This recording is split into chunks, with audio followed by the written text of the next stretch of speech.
Bismillahirrahmanirrahim. Alhamdulillahirabbil alamin. Wassalatu wassalamu ala asyrafil anbiya'i wal mursalin wa ala alihi wa sahbihi ajma'in. Alhamdulillah, segala puji bagi Allah yang berikan kita peluang, Allah yang berikan kita kesempatan untuk kita pada malam ini berada dalam majlis ilmu. Dan insya-Allah pada malam ini kita akan teruskan kelas pengajian hadis 40. Pengajian hadis 40, satu kitab hadis yang dikarang oleh Imam Nawawi rahimahullah. Imam Nawawi dengan nama penuhnya Abu Zakaria Yahya bin Sharaf An-Nawawi. Jadi sebelum kita mulakan kelas, saya harap semua peserta, semua pelajar yang ada pada malam ini diberikan kesihatan, diberikan afiat dari Allah Subhanahu wa taala. Moga-moga semua sentiasa dalam keadaan diberkati dan dipermudahkan urusan, insya-Allah. Dan moga-moga majlis pada malam ini termasuk dalam majlis yang diberkati, majlis yang dinaungi oleh malaikat, sebab Nabi SAW beritahu majlis ilmu, tempat di mana kita berzikir, maka akan ada malaikat yang duduk sekali mendoakan kita. Mendoakan keampunan buat kita. Walaupun kita berada dalam kelas, walaupun berada di rumah sendiri. Tapi bila kita berada dalam kelas dan dengan ikhlas menuntut ilmu, walaupun kita sedang duduk, mungkin dalam bilik ada aircon, dalam keadaan yang selesa, tetapi tetap termasuk dalam majlis ilmu. Jadi moga-moga majlis kita, kelas kita pada malam ini termasuk dalam majlis itu. Allahumma amin. Jadi peserta-peserta, pelajar-pelajar, tulabul ilmi, pada malam ini kita masuk kepada hadis yang ke-38. Hadis yang ke-38.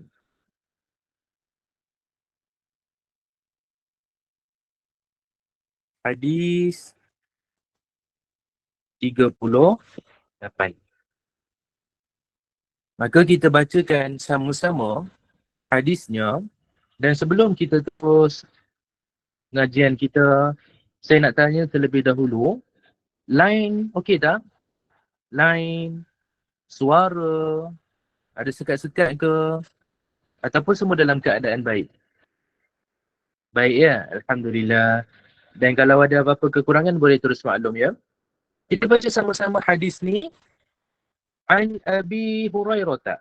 Saya besarkan. Kita boleh baca sama-sama. An Abi Hurairah radhiyallahu anhu. Qala Rasulullah sallallahu alaihi wasallam. Qala Rasulullah sallallahu alaihi wasallam. Inna Allah ta'ala qala man 'ada li waliyan faqad adhantuhu bil harb. وَمَا تَقَرَّبَ إِلَيَّ عَبْدِي بِشَيْءٍ أَحَبَّ إِلَيَّ مِمَّا افْتَرَضْتُهُ عَلَيْهِ وَلَا يَزَالُ عَبْدِي يَتَقَرَّبُ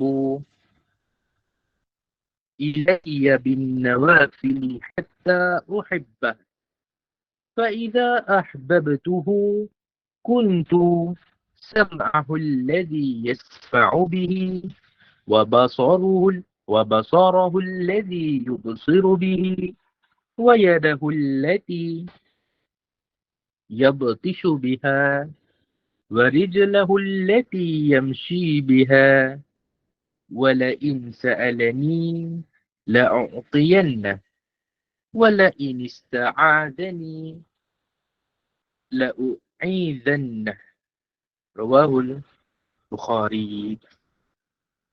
Jadi kita baca itu sama-sama, insya-Allah ada pelajar yang dapat ikut, maka alhamdulillah. Tapi kalau yang tak dapat ikut pun tak apa. Kita belajar memang kita akan bermula daripada kosong. Kita akan bermula daripada tak reti. 'Allamal insana ma lam ya'lam. Dalam surah Al-Alaq Allah cerita yang Allah mengajarkan manusia daripada tak tahu apa-apa. Dan kita dalam proses menuntut ilmu, memang kita akan bermula, ada yang dah level lebih tinggi daripada orang lain, ada yang mula daripada bawah. Mana-mana pun bahagian yang kita lalui, semuanya baik. Selagi mana niat kita ikhlas, maka semuanya Allah Subhanahu Wa Taala kira dan Allah akan tulis, catat dalam amalan baik yang kita akan bawa berjumpa dengan Allah Subhanahu Wa Taala nanti. Maka kita baca dia punya terjemahan daripada Abu Hurairah radhiyallahu anhu, sahabat Nabi sallallahu alaihi wasallam. Nabi sallallahu alaihi wasallam bersabda, sesungguhnya Allah berfirman, barang siapa memusuhi waliku, maka aku umumkan perang terhadapnya. Hamba-Ku tidak mendekat kepadaku dengan sesuatu yang lebih aku cintai daripada apa yang telah aku fardukan ke atasnya. Dan sentiasa hamba-Ku mendekat kepadaku dengan amalan sunat sehingga aku mencintainya. Jika aku mencintainya, aku menjadi pendengarannya yang dia dengar dengannya, penglihatannya yang dia melihat dengannya, tangannya yang dia memukul dengannya, dan kakinya yang dia berjalan dengannya. Jika dia meminta kepadaku, nescaya aku akan memberinya. Jika dia memohon perlindungan kepadaku, nescaya aku lindunginya. Hadis ini riwayat Al-Bukhari. Jadi hadis ni kalau kita baca sekali imbas, kalau kita baca sepintas lalu, kita akan ada salah faham. Dan kita akan ada kekeliruan sampailah kita rujuk apa yang disyarahkan, apa yang disebutkan, apa yang ditafsirkan oleh para ulama. Sebab orang yang memahami hadis mestilah orang yang sentiasa bergelumang dengan hadis, orang yang sentiasa baca hadis, orang yang sentiasa baca syarahan yang ditulis oleh para ulama. Jadi kita kena rujuk apa yang mereka faham. Kita kena rujuk macam mana cara mereka mensyarahkan sesuatu hadis. Sebab hadis ni kalau kita baca sekali imbas, boleh jadi salah faham. Sebab bahagian akhir hadis tu seolah-olah macam mana jika aku mencintainya, jika Allah cinta kepada kita, aku menjadi pendengarannya. Allah jadi telinga kita. Allah jadi tangan kita. Allah jadi kaki kita. Jadi kalau kita baca tanpa kefahaman para ulama, kita boleh jadi tersilap. Baca berteruk boleh jadi tersesat. Maka kita belajar sama-sama apa yang dimaksudkan dalam hadis ni. Dan sebelum ni kita dah, saya terbuat 2 kali. Sebelum ni kita dah bincang tentang jenis-jenis hadis. Sebelum ni kita dah bincang tentang jenis-jenis hadis. Jadi, saya nak tanya pada peserta, hadis ni termasuk dalam kategori apa? Hadis Nabawi ke? Hadis apa ni?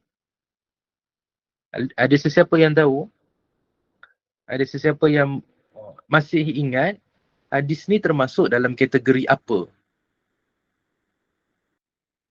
Kebiasaannya hadis ni ada 2 kategori yang kita boleh tengok hadis dia ada 2 kategori. Biasa hadis yang kita dengar itu namanya hadis Nabawi. Hadis Nabawi.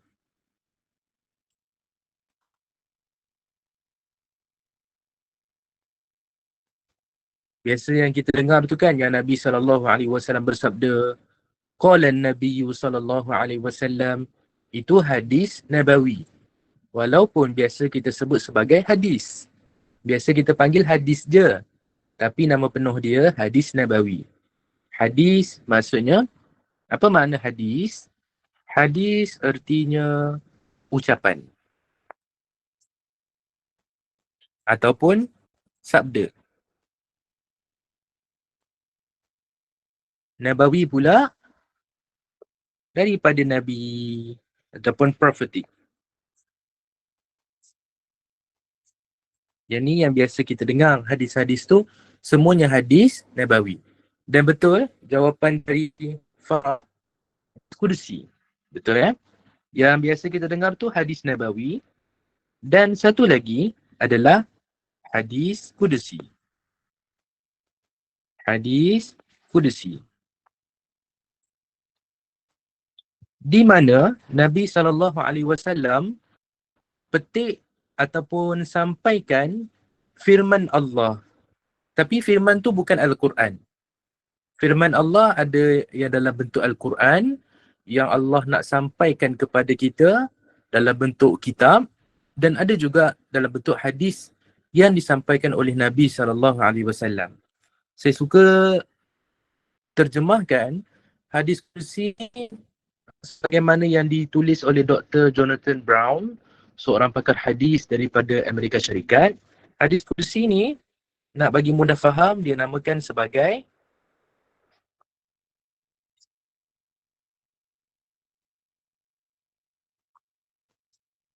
quoting, di mana Nabi SAW memetik firman Allah. Quoting God. Memetik firman Allah. Okay. Dan macam mana nak bezakan hadis Nabawi dengan hadis Qudsi? Hadis Nabawi dia akan mula dengan Nabi SAW bersabda. Nabi SAW bersabda. Macam biasalah yang kita dengar hadis tu kan. Nabi SAW bersabda. Bila dengar je macam ni, itu maknanya ini hadis Nabawi ataupun hadis je. Satu lagi, hadis Qudsi, dia mula dengan Nabi SAW bersabda,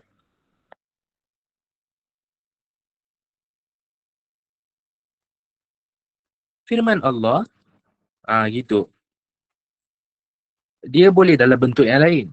Nabi SAW bersabda di mana Allah berfirman. Nabi SAW meriwayatkan firman Allah. Boleh. Macam-macam bentuk pun boleh.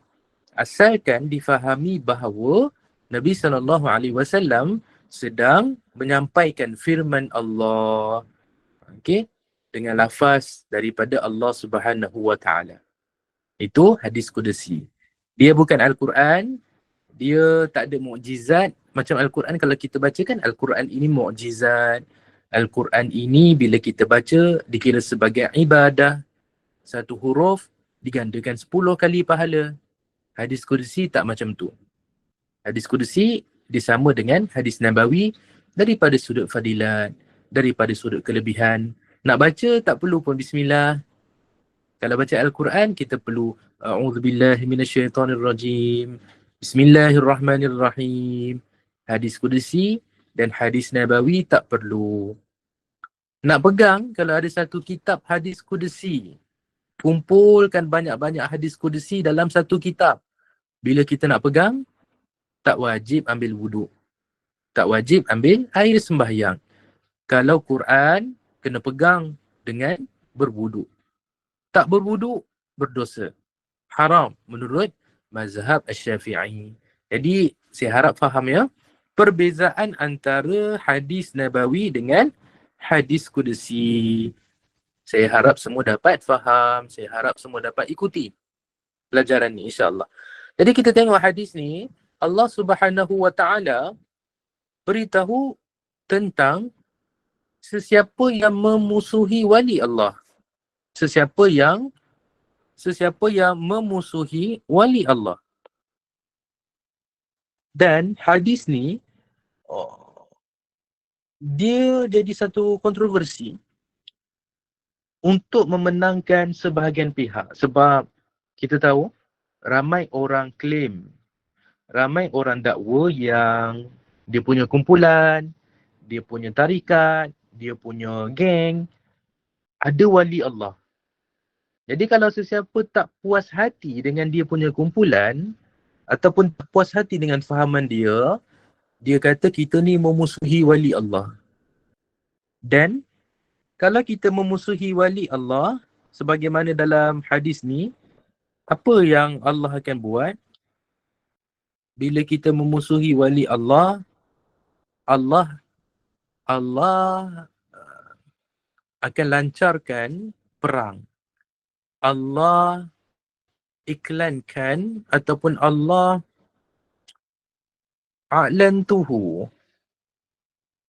Allah, apa ni namanya? Sekejap saya cuba cari terjemahan yang paling tepat.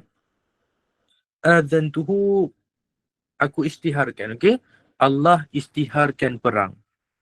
Allah isytihar perang terhadapnya. Allah isytihar perang terhadapnya. Kita abaikan apa yang disebut oleh golongan-golongan yang sesat, oleh golongan-golongan yang taksub dengan fahaman sendiri, kita abaikan. Kita tengok apa yang disebutkan oleh para ulama tentang siapa wali Allah dan apa hukuman bila kita menyalahi ataupun memusuhi wali Allah. Dan satu tafsiran yang sangat menarik tentang wali Allah ni siapa, kalau kita buka surah Yunus. Kalau kita buka surah Yunus pada ayat 62 dan 63, Allah Subhanahu wa taala jelaskan bahawa wali-wali Allah ni siapa? Ala inna awliya Allah la khaufun alaihim wa la hum yahzanun. Allah beritahu wali-wali Allah ini tidak takut, tiada ketakutan bagi mereka. Maksudnya mereka akan sentiasa mendapat ketenangan sama ada dekat dunia ataupun akhirat. Sebab yang mereka takut cuma Allah. Mereka tak takut pada manusia. Yang mereka cuma takut, yang mereka cuma risau jika murka hanya Allah. La khaufun alaihim, tiada ketakutan buat mereka. Walahum yahzanun, dan juga mereka tidak sedih. Tiada kesedihan. Kemudian Allah jelaskan dengan lebih jelas, allazina amanu wa kanu yattaqun. Siapa sebenarnya mereka ni? Allah jelaskan dua ciri. Siapa wali Allah ini? Dua ciri Allah sebut. Sambil saya tulis dan sambil saya terangkan, cuba fikir. Apa sebenarnya ciri wali Allah? Apa sebenarnya sesuatu sifat ataupun ciri yang bila kita ada, menjadikan kita seorang wali? Menjadikan kita seorang yang dekat dengan Allah. Apa dia? Yang pertama Allah beritahu, allazina amanu, iaitu orang yang beriman. Okey? Orang yang beriman, allazina amanu wa kanu yattaqun. Yang pertama beriman dan yang kedua bertakwa. Ini ciri-ciri wali Allah. Semua orang boleh dapat ciri ni? Semua orang boleh buat ciri ni? Boleh ke? Boleh. Jadi, sebenarnya semua orang layak dan semua orang mampu untuk menjadi wali Allah asalkan kita beriman dan kita bertakwa kepada Allah. Jadi, wali ni dia satu tahap ataupun satu level, satu kedudukan di mana kita dekat dengan Allah. Tapi nak dekat dengan Allah, kita perlu ada iman dan takwa. Dan setiap orang ada dia punya level kewalian dalam diri sendiri. Dan level tu akan semakin tinggi, level tu akan semakin meningkat bila iman dan takwa dia makin tinggi. Bila iman dan takwa dia makin tinggi, maka makin tinggilah level ataupun kedudukan kewalian dia di sisi Allah Subhanahu wa taala. Jadi ciri ni bukan satu ciri yang pelik, bukan satu ciri yang mustahil untuk kita dapat. Tidak. Ciri ni semua orang boleh. Semua ya, semua yang ada dalam kelas kita hari ini, semua boleh jadi wali Allah. Dan kejap lagi dalam hadis yang sama, Allah terangkan dengan lebih detail macam mana nak dapat title ni. Semua orang boleh dapat. Saya jamin semua orang boleh dapat. Yang pertama dengan adanya keimanan dalam diri. Dan yang kedua kena ada takwa. Ada orang dia terkeliru. Ada orang dia salah faham. Wali ni kena terbang Wali ni boleh terbang, wali ni boleh jalan atas air, wali ni boleh lipat bumi. Bukan tu. Islam datang bukan untuk ajar benda tu. Walaupun benda tu mungkin berlaku, walaupun benda tu boleh jadi pada wali Allah, tapi bukan itu yang Islam ajarkan. Dan bukan itu mesej utama Islam. Boleh perempuan pun boleh jadi wali Allah. Boleh. Antara nama-nama yang masyhur wanita yang kedudukannya sangat mulia dalam Islam, yang mana ramai anggap dia wali. Siapa dia? Biasakan kita dengar nama Rabi'atul Adawiyah. Rabi'ah Al-Adawiyah.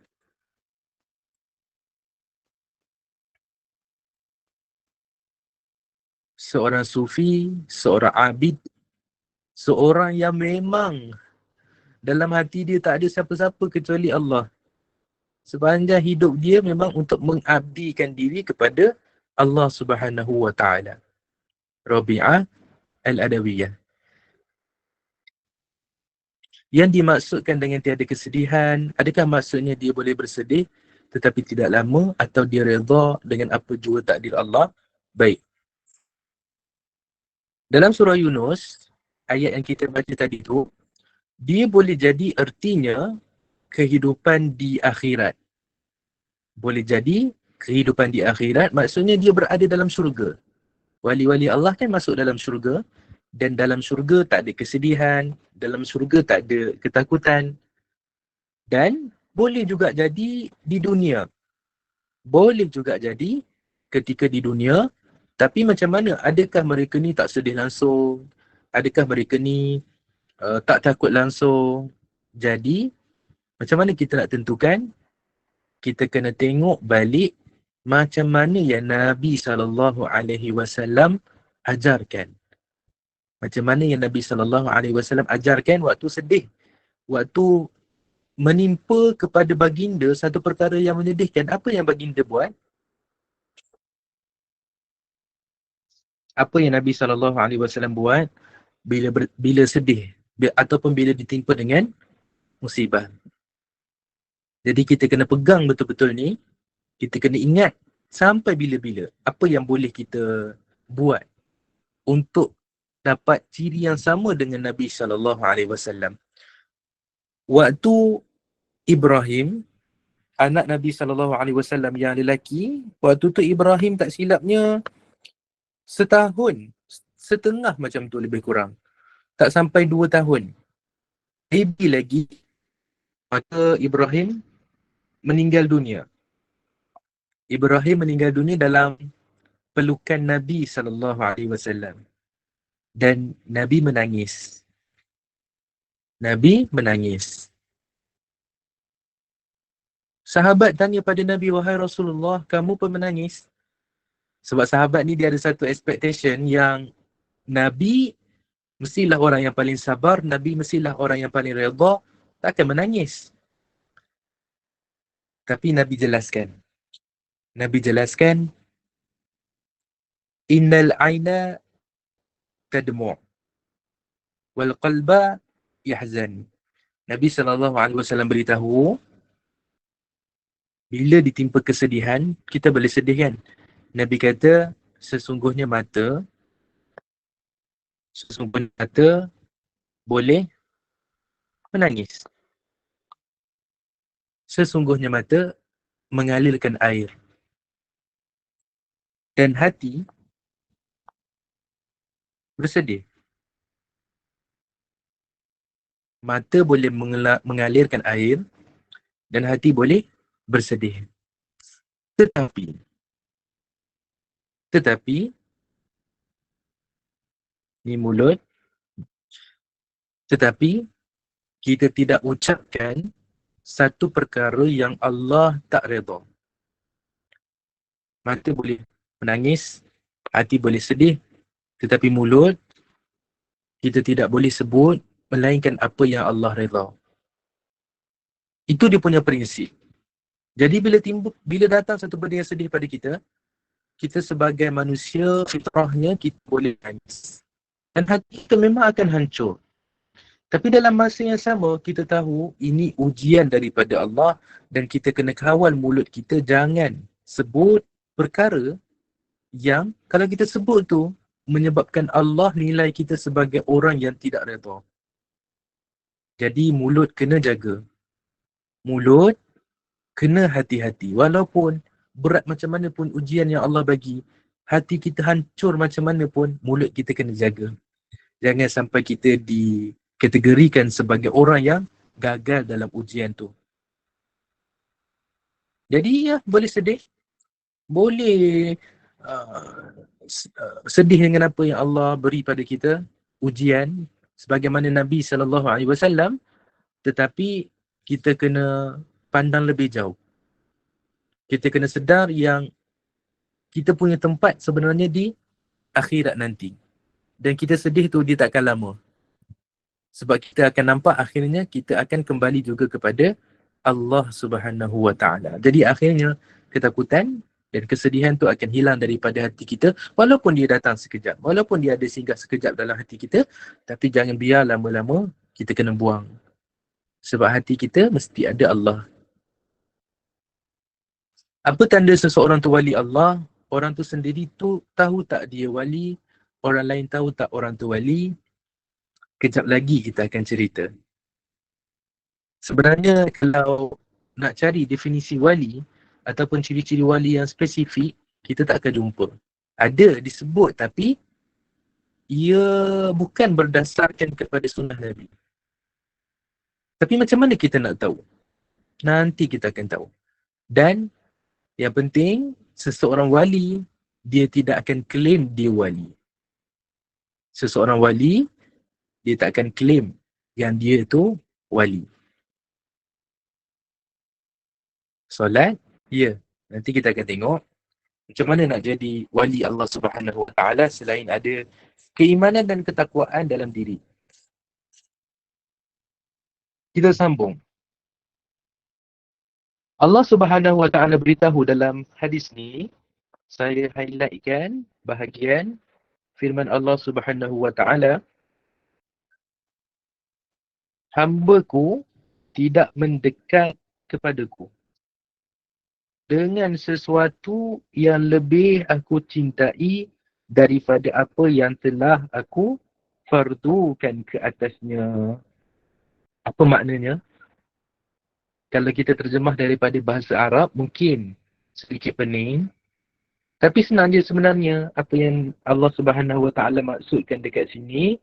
Allah Subhanahu Wa Taala beritahu, kita ni ada orang dia nak mendekatkan diri dia kepada Allah, dia nak jadi orang yang hampir dengan Allah, macam-macam dia sanggup buat. Masyarakat kita kan, ada yang sanggup pergi keluar, masuk dalam hutan, bersulu 40 hari, 100 hari. Kononnya boleh mendekatkan diri kepada Allah. Kononnya bertapa bawah air terjun sambil memikirkan kebesaran Allah, kononnya boleh jadi wali. Ada fahaman begitu.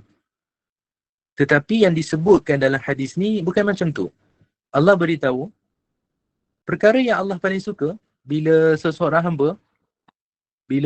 hamba nak mendekatkan diri kepada Allah, perkara yang paling Allah suka untuk kita buat dan perkara yang paling Allah suka untuk terima bila kita nak dekatkan diri kepada Allah, apa dia? Perkara yang Allah telah fardukan kepada kita. Maksudnya perkara yang wajib. Fardu dengan wajib maksudnya sama. Fardu dengan wajib maksudnya sama. Kalau kita niat, contohnya solat zuhur, sahaja aku solat fardu zuhur. Fardu tu apa? Fardu tu wajib. Sahaja aku solat wajib zuhur. Sebab solat zuhur kan wajib. Fardu artinya wajib. Perkara yang Allah paling suka kalau kita nak dekatkan diri pada Allah, perkara yang Allah dah wajibkan kepada kita. Dan apa yang paling utama? Solat. Nak jadi wali Allah, Solat memang tak boleh tinggal. Solat memang tak boleh tinggal kalau nak jadi wali Allah. Sebab itu, bila dengar saja ada yang claim jadi wali sedangkan dia tak solat, tak nampak pun dia solat, maka janganlah, itu bukan wali Allah, itu wali syaitan. Masyarakat kita dulu tak nampak benda ni, tapi sekarang dah ada fahaman tu. Dah ada gerakan yang cuba nak bawa fahaman ni masuk. Okay, ni wali, mulia dia ni, hebat dia ni, dekat dengan Allah. 30 tahun tak solat. Sebab dia dah sampai maqam lain. Ada fahaman macam tu. Jangan percaya. Sebab inilah yang pertama sekali. Ini dia punya kayu ukur nak nilai seseorang tu wali ke bukan. Tengok dia solat ke tak sebenarnya. Solat ke tak dia. Solat Jumaat pergi masjid ke tak. Solat Jumaat dengan bunian. Solat Jumaat dengan jin. Solat Jumaat dengan malaikat. Itu bukan. Itu bukan wali Allah. Wali Allah solat Jumaat di masjid. Wali Allah tak pergi ke hutan tiba-tiba hari Jumaat. Ni saya sebut sebab ada yang claim, ada baru saya baca, kononnya lah seorang ni, dia kononnya wali Allah. Berapa tahun dia tak pergi solat Jumaat dekat masjid. Katanya sebab dia pergi solat Jumaat dengan bunian, dengan jin. Jadi dia tak perlu pergi ke masjid. Itu bukan ciri wali Allah. Itu bukan ciri wali Allah. Dan begitu juga dengan amalan-amalan wajib yang lain. Allah wajibkan pada kita beberapa perkara kan. Solat, puasa, puasa bulan Ramadan, zakat, haji. Semua yang wajib tu lah. Zakat, haji. Kalau yang dah berkeluarga, nafkah kepada isteri, nafkah kepada anak, perkara yang wajib. Bila kita buat yang wajib itu, itulah cara utama untuk kita dekatkan diri kita kepada Allah Subhanahu wa Ta'ala. Tak ada cara lain. Jadi wali Allah, kita semua boleh jadi, tetapi kita mesti cek satu persatu ni, kita dah buat ke belum. Dan tak bolehlah sekejap buat, sekejap tinggal, tak boleh. Memang kena istiqamah dan ini adalah bare minimum. Ini adalah bare minimum. Kita bila buat semua ni jangan niat nak jadi wali. Tapi kita niat sebab Allah suruh. Allah suruh solat, jadi kita solat. Allah suruh kita puasa, jadi kita puasa. Kita tak pertikai dan kita tidak tanya banyak. Kita ikut. Kenapa kena solat? Sebab Allah suruh. Kenapa kena puasa? Sebab Allah suruh. Bab ibadah, kita ikut 100% apa yang Allah suruh dan kita ikut buat dengan cara yang Nabi SAW ajarkan. Kan, orang kita memang suka sikit-sikit bunian. Tak tahu, masyarakat kita memang dekat dengan alam ghaib. Masyarakat kita memang suka kan dengan paranormal, dengan hantu. Baru ni viral pocong. Saya tak baca pun. Sebab saya tengok tu pun saya tahu. Mengarut. Sebab dia memang lari daripada sunnah Nabi SAW. Okay. Kemudian Allah beritahu seseorang hamba bila dia dah selesai buat yang wajib ni kan, lepas tu dia buat apa pula? Dia tambah dengan nawafil. Dia tambah dengan nawafil. Nawafil maksudnya perkara-perkara sunat. Allah kata, wala yazalu abdi, sentiasa hamba-Ku ini menambah dengan amalan sunat. Sentiasa buat amalan sunat. Sampai apa jadi akhirnya? Sampai akhirnya hatta uhibbah. Sehingga aku, Allah kata, sehingga aku sayang dia. Hatta uhibbahu. sehingga aku sayang dia. Jadi rupa-rupanya inilah, selain daripada dua tadi, yang pertama beriman dan bertakwa, tapi cara untuk kita mendapatkan maqam untuk jadi wali, cara untuk dapatkan cinta Allah, apa dia? Yang pertama, kita kena buat yang wajib dan kita tak boleh tinggal. Dan bila dah selesai yang kewajipan kita ni, kita tambah dengan amalan-amalan sunat. Kita tambah dengan amalan sunat dan kita sentiasa buat amalan sunat ni sehingga apa? Sehingga Allah sayang kita. Maksudnya, semua orang boleh. Semua orang boleh jadi wali Allah, cuma nak ataupun tak nak. Cuma nak ataupun tak nak. Dan kita tanyalah diri kita, kita sanggup tak untuk abaikan sekejap dunia ni, kita fokus pada ibadah. Ikut kemampuan kita. Kita semua ada pekerjaan. Kalau tak bekerja pun jadi suri rumah.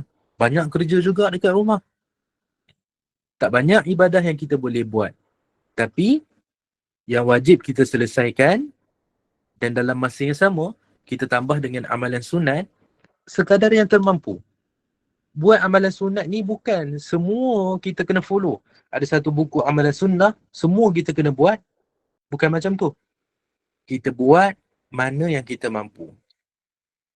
Dan saya nak tanya juga kepada peserta, sedikit kuis.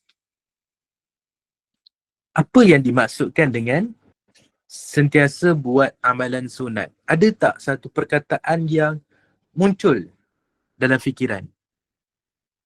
Ada tak satu perkataan? Ya, betul. Istiqamah. Okay.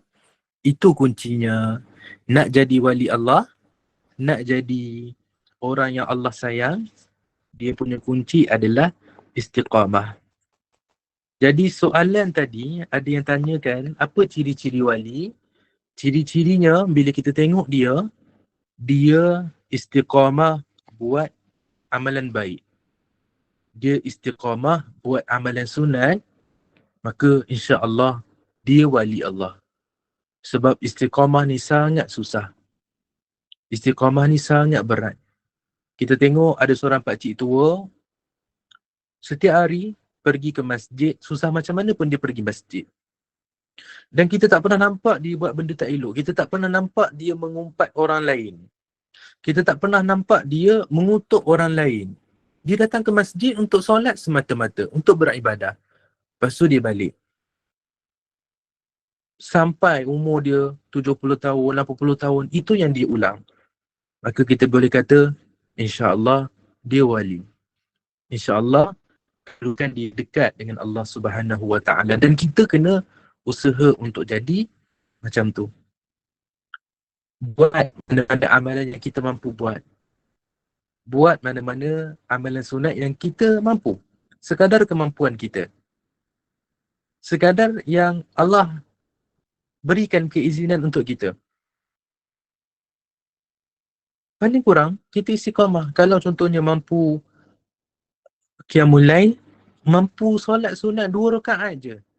Dan saya yakin, sepenat mana pun pekerjaan kita, kita boleh sebenarnya bangun untuk solat 2 rakaat, lepas tu sambung tidur. Saya yakin kita boleh, insya-Allah. Rasanya semua boleh. Kecuali yang shift malam. Kalau orang shift malam macam mana? Kalau orang yang shift malam macam mana? Dia istiqamah, tapi bila shift malam, dia tak boleh nak buat. Jadi macam mana? Boleh qada ke? Boleh. Amalan sunat yang kita dah istiqamah buat, boleh qada. Boleh qada. Contoh qiyamul lail, tahajud kan? Kita biasa buat pada waktu malam, tapi satu hari tu tak sempat. Boleh ke kita buat waktu pagi? Boleh. Niatnya macam mana? Sama. Solat yang sama, cuma kita buat pada waktu siang. Kita buat pada waktu yang Allah bagi keizinan pada kita untuk buat. Jangan tinggal. Kecuali tinggal tu hanya bila memang tak mampu nak bangun. Barulah tinggal, dan insya-Allah pahala tu akan terus mengalir macam kita buat. Cuma kita terhalang sebab Allah suruh kita rehat. Allah kata jangan buat. Terhalang kan? Jadi cari mana-mana amalan yang kita boleh istiqamah. Solat tahajud tu syaratnya kena tidur dulu ke? Ya. Tahajud maksudnya bangun malam. Maka kena tidur dulu. Lepas tu baru bangun. Kena tidur dulu ya. Kena tidur dulu. Walaupun sekejap.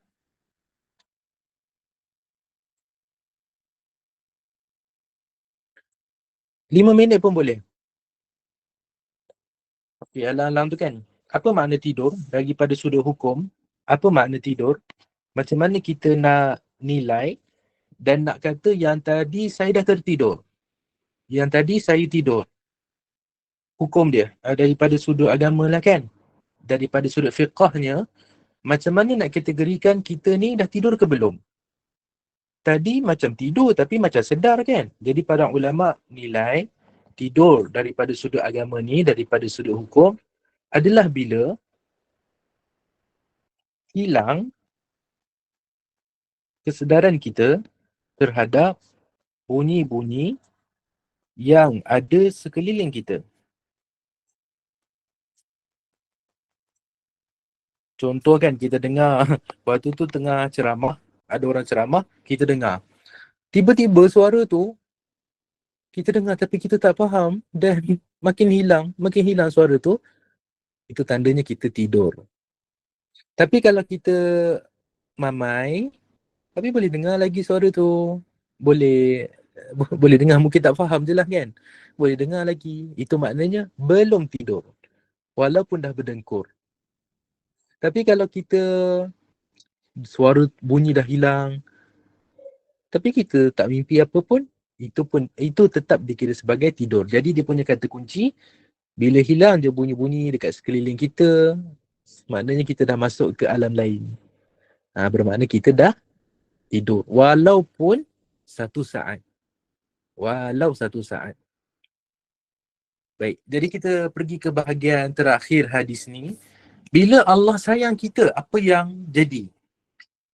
Bila Allah sayangkan seseorang, apa yang jadi? Sama-sama, Allah kata, Allah jadi pendengaran kita, Allah jadi penglihatan kita, Allah jadi tangan kita, dan Allah jadi kaki kita. Apa maknanya? Allah jadi telinga kita, yang dengannya kita mendengar. Allah jadi mata kita, penglihatan kita yang kita melihat dengannya. Allah jadi tangan kita yang kita memegang dengannya. Dan Allah jadi kaki kita dengan apa yang Allah jadi kaki kita yang kita gunakan untuk berjalan. Apa maknanya? Jadi maksudkan dalam hadis ni, ada kumpulan yang tersesat yang faham maksudnya kita dengan Allah dah jadi satu. Kita dengan Allah dah jadi satu. Akulah Allah dan Allah adalah aku. Ini satu fahaman yang batil sesat dalam sufi. Ada kefahaman ni. Tapi dia sesat.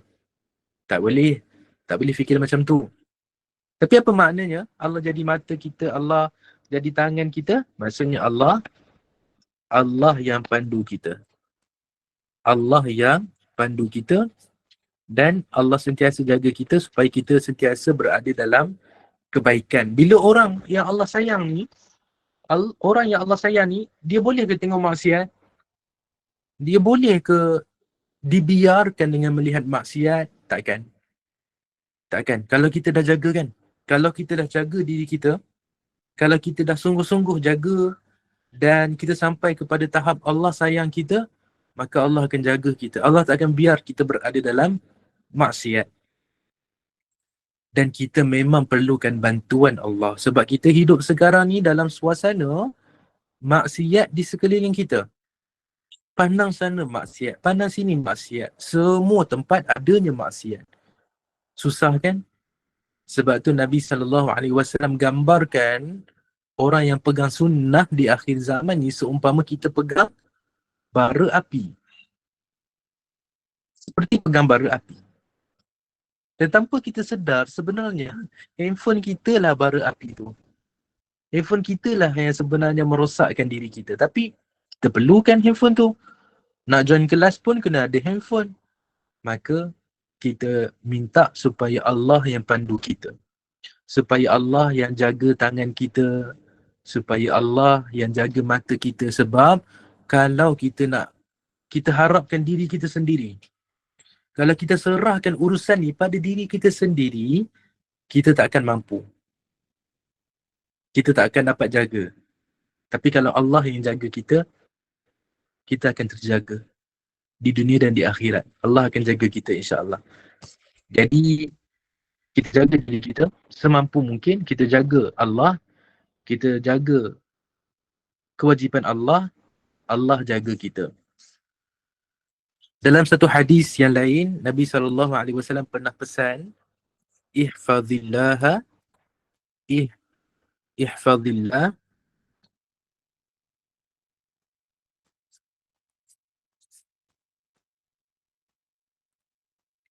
ihfazillah,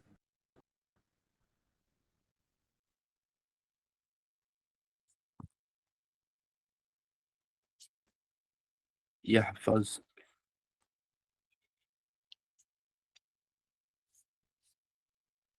Apa maknanya? Jaga Allah, jaga kewajipan Allah, jaga amanah Allah, Allah jaga kamu. Ihfazillah yahfazka. Jaga Allah, Allah jaga kamu. Kita minta Allah jaga kita. Kita minta Allah jaga mata kita, jaga hati kita. Jangan sampai kita terbiar dalam maksiat. Sebab maksiat ni sifat dia bila dia masuk dalam hati kita dan mula-mula kita tak suka. Mula-mula kita rasa kekok, mula-mula kita rasa macam tak best lah benda ni. Tapi kita biar. Maka setiap maksiat tu dia akan menempel dalam hati kita. Nabi SAW beritahu dia akan jadi satu titik pada hati kita. Dan bila dibiar, titik tu makin bertambah. Dan akhirnya hati kita terus jadi hitam. Bila hati kita hitam, susahlah hati kita nak masukkan balik Allah. Susahlah fikiran kita nak bebas daripada maksiat. Jadi jangan mula. Daripada awal, jangan mula. Daripada awal, kita jaga semampu yang kita boleh. Dan Allah takkan biarkan. Allah takkan biarkan hamba yang menjaga diri untuk berada dalam maksiat. Allah takkan biarkan kita berada dalam maksiat. Sebab tu kadang-kadang kita kena bersyukur bila kita berada dalam satu situasi yang kita tak suka. Kita tahu benda tu tak baik. Tapi situasi tu buatkan kita terpaksa pergi. Tapi tiba-tiba Allah jaga dengan jadi program tu cancel. Ataupun tiba-tiba kita urusan yang lebih penting. Mungkin itu cara Allah jaga kita tanpa kita sedar. Jadi, Alhamdulillah, segala puji bagi Allah. Dan last sekali, Allah kata, bila orang yang Allah sayang ni minta bantuan, minta apa-apa kepada Allah, Allah bagi, doanya diterima, doanya dimakbulkan. Dan bila dia minta perlindungan Allah, Allah lindungi dia. Allah jaga dia. Jadi moga-moga kita termasuk moga-moga kita termasuk dalam wali Allah. Walaupun perjalanan tu masih panjang. Nak kata kita wali, memang taklah. Masih banyak kekurangan, masih banyak maksiat yang kita buat. Tapi kita dalam step. Kita dalam langkah kita nak mendekat kepada Allah Subhanahu Wa Taala.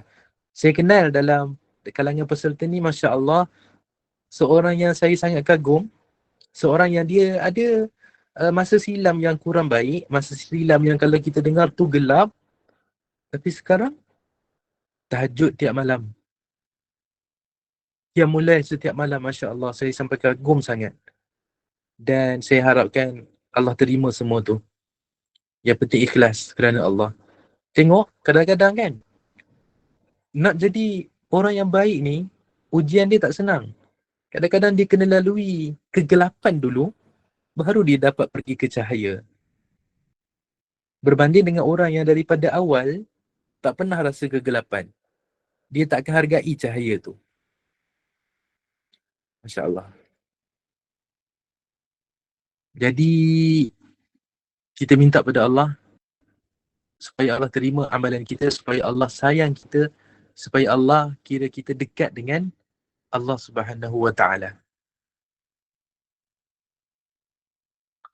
Dan Allah berbangga, Allah berbangga bila Allah berbangga dengan para malaikat. Allah beritahu pada malaikat, bila kita beribadah, bila kita berzikir kepada Allah, Allah beritahu pada malaikat. Dan Allah kenal kita, Allah sebut nama kita pada para malaikat. Tapi macam mana Allah nak sebut kalau kita sendiri tak sebut nama Allah? Biasakan sebut nama Allah, biasakan berzikir, tasbih, subhanallah, alhamdulillah, Allahu Akbar. Sebut nama Allah. Moga-moga bila kita mati tu dalam keadaan kita berzikir. Jangan kotorkan lidah kita dengan kita sebut benda yang tak baik. Jangan kotorkan lidah kita dengan sebut benda yang tak elok. Sebab mulut kita ni nanti kita nak jumpa Allah Subhanahu Wa Taala. Macam mana dengan mulut yang kotor kita nak jumpa Allah Subhanahu Wa Taala. Jadi itu saja untuk syarah kepada hadis ni. Moga-moga semua pelajar dapat fahami hadis ni dengan baik, insya-Allah. Moga-moga semua dapat amalkan hadis ni, iaitu macam mana nak jadi wali Allah, dan bila dan jangan memusuhi wali Allah. Maksudnya jangan, sebenarnya kita tak tahu siapa wali Allah. Jadi hadis ni umum, jangan sakiti sesiapa orang yang kita nampak baik. Orang yang kita nampak dia dekat dengan Allah, jangan hinakan dia. Dan para ulama sendiri ada mentakrifkan orang tertentu sebagai wali Allah. Ada contoh, Imam Ahmad, Allah saya tak ingat lah. Saya tak ingat siapa. Tapi maksudnya orang yang dekat dengan Allah ni antaranya siapa? Ulama.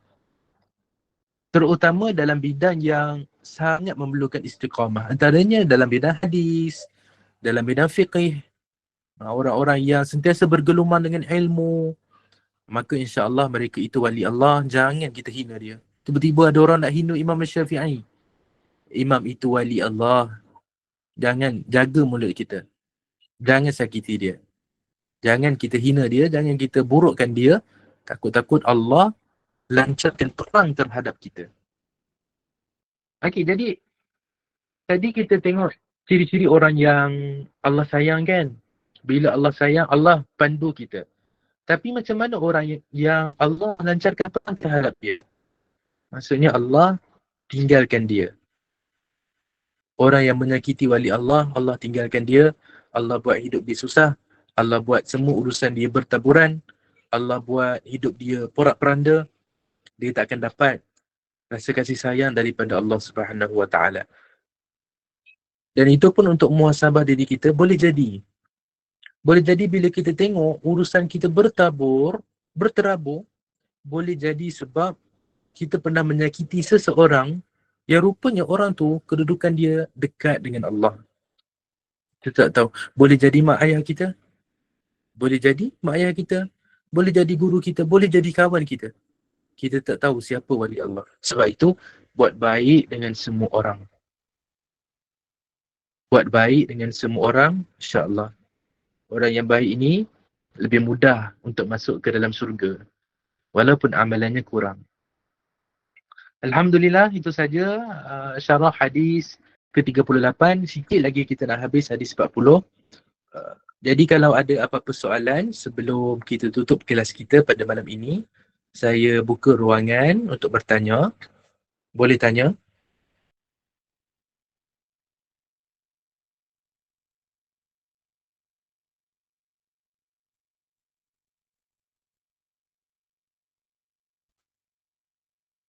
Kalau tak ada, Betul. Kalau kita kalau wali tu dah meninggal, kalau seseorang kan dia memang wali Allah, kalau dia dah meninggal pun, consider kita menyakiti dia ke? Ya. Menyakiti ni bukan maksudnya kita pukul kan. Tapi daripada semua sudut, bila kita buat kurang kepada dia, maka dikira memerangi. Bila kita hina dia, bila kita sentuh perkara yang tak baik lah kan pasal dia, maka dikira memerangi walaupun dia dah meninggal dunia. Sebab tu, kita kena jaga mulut kita kot mana pun. Kena jaga ucapan kita dalam semua keadaan. Saya harap menjawab ya. Baik. Jadi sekadar itu kelas kita pada malam ini.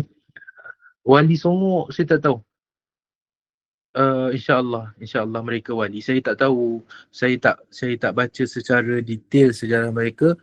Tapi mereka orang yang menyebarkan dakwah di Indonesia. Jadi insyaAllah mereka wali Allah. Tapi kok mana pun kita kena nilai amalan mereka ikut sunnah tak. Kalau ikut sunnah, ya, mereka wali. Kalau tak ikut sunnah, boleh jadi wali yang orang jahil pun kadang boleh jadi wali kan, bila apatah lagi orang yang alim tapi ada salah faham sedikit, insya-Allah kedudukan mereka tidak terganggu. Kadang-kadang sebagai manusia, sebagai sharing je, ada rasa sedih sangat, terpaksa diri untuk berbaik kepada orang yang mungkin melakukan kita dengan cara yang sangat tak positif. Tapi itulah kena fikir balik yang kita mungkin tak jaga Allah, kita ada je sakitkan hati manusia. Ya betul. Sedih boleh kan. Kadang-kadang kita ni tidak mendapat keadilan. Baik pada orang tapi orang lain kita macam apa? Kita dah usaha jaga semua dengan orang tapi orang pula buat kita. Kan? Sampai ada rasa jahat nak fikir, tak apa aku jadi jahat je lah. Tapi kita punya pandangan kena jauh. Kita punya vision kita kena jauh. Kita buat ni sebab Allah. Kita nak balasan tu dari Allah. Kalau kita harapkan dari manusia, memang sampai bila-bila kita akan kecewa. Kita kena pandang yang tak apa, Allah nak bagi ujian ni dan Allah akan bagi lebih baik. Kalau pernah terbuat salah, tersakiti wali Allah dan dia dah meninggal, macam mana cara nak tebus kesalahan kita supaya Allah tak murka dengan kita lagi? Kita boleh buat sebagaimana mana-mana apa-apa yang kita boleh buat terhadap orang yang dah meninggal dunia. Kita sedekah atas nama dia, atau biasa orang cakap macam ni, sedekah lepas tu niatkan bagi pahala kepada dia. Okay, boleh istighfar memohon ampun, kita minta Allah supaya ampunkan dia, insya-Allah. Ataupun yang lebih baik kan, kita tengok sumbangan dia, lepas tu kita cuba sampaikan sumbangan dia kepada orang. Contoh, kalau dia ada tulis buku kan, kita cuba baca buku dia dan kita sebarkan buku dia. Kita sebarkan kebaikan yang dia pernah bawa, insya-Allah itu lagi besar pahalanya.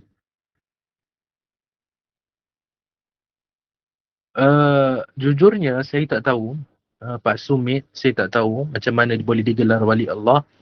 Cuma insya-Allah dia orang yang baik, insya-Allah. Cuma apa yang sampai ke telinga saya, semua yang sampai ke telinga saya, semuanya menandakan dia bukan wali.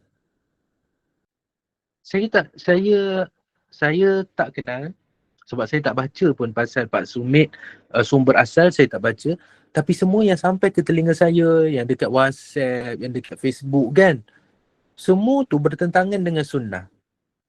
Saya tak kata Pak Sumit yang buat tu, tapi mungkin pengikut orang yang, yelah kadang-kadang kita taksub kan. Kadang-kadang kita taksub sampai kita buat cerita. Kononnya cerita kita tu nak angkat kedudukan dia, tapi cerita tu bawa buruk pula nama dia. Jadi jujurnya saya tak tahu. InsyaAllah kita, sebab orang yang dah meninggal dunia ni, kita harapkan moga Allah ampunkan dia kalau dia salah pun. Tapi daripada sudut amalan yang tersebar tentang seseorang kan, tentang seseorang, amalan yang tersebar, kita kena nilai. Adakah Nabi SAW ajar macam tu? Kalau Nabi tak ajar, jangan buat. Maksudnya, kita utamakan sunnah Nabi. Contohnya apa? Ada banyak, saya tak ingat. Antara contoh,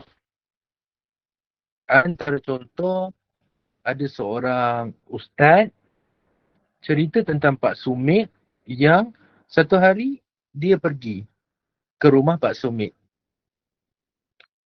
Sebelum Pak Sumit meninggal dunia lah, dia pergi ke rumah tu, dan dalam bilik Pak Sumit ada 2 orang perempuan dalam bilik tu, dan Pak Sumit dalam keadaan tidak berbaju.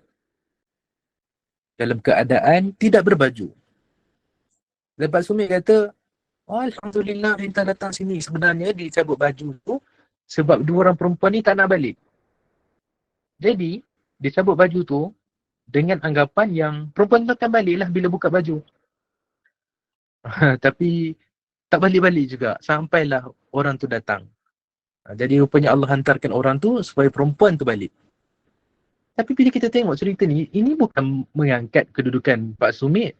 Ini memburukkan lagi. Macam mana boleh berada dalam bilik dengan perempuan dalam keadaan tak berbaju. Saya tak tahu cerita ni betul ke tak. Saya harap cerita ni tipu je lah kan. Takkanlah berlaku macam tu. Antara contoh lagi, Pak Sumit tak pergi solat Jumaat. Pak Sumit solat dengan bunian. Macam mana tu? Okay, jadi itulah antara yang sampai dekat telinga saya yang menggambarkan ini bukan wali. Okay. Tapi adakah Pak Sumit tu betul-betul wali? Saya tak tahu. Yang penting, dia dah meninggal dunia. Kita doakan keampunan buatnya. Kita doa supaya Allah tinggikan martabat dia. Tapi apa-apa amalan yang tersebar, kita kena saring dan kita kena sesuaikan. Nabi ajar macam ni tak?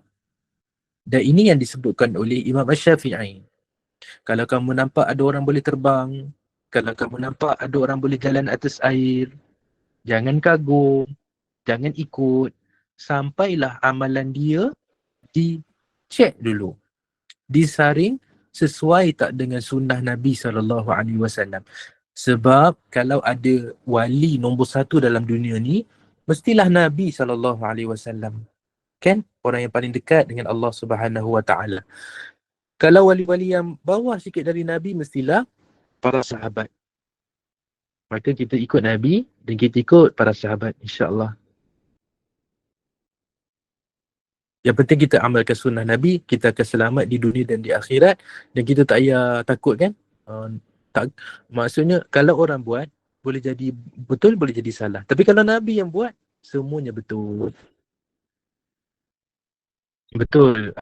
Memang topik wali Allah ni banyak bukan Pak Sumit je, banyak lagi nama-nama lain yang bila kita tengok amalan dia bukan sebagaimana yang Nabi ajar, tapi macam mana boleh dia angkat sebagai wali Allah.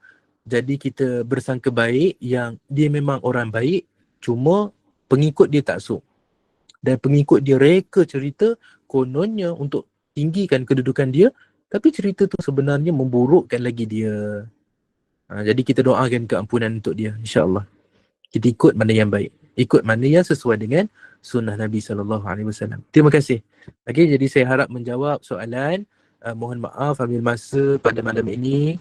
Terima kasih. Nanti kita jumpa lagi insya-Allah. Kelas pada malam esok, kelas pada minggu depan insya-Allah. Sama-sama. Jazakumullahu khairan.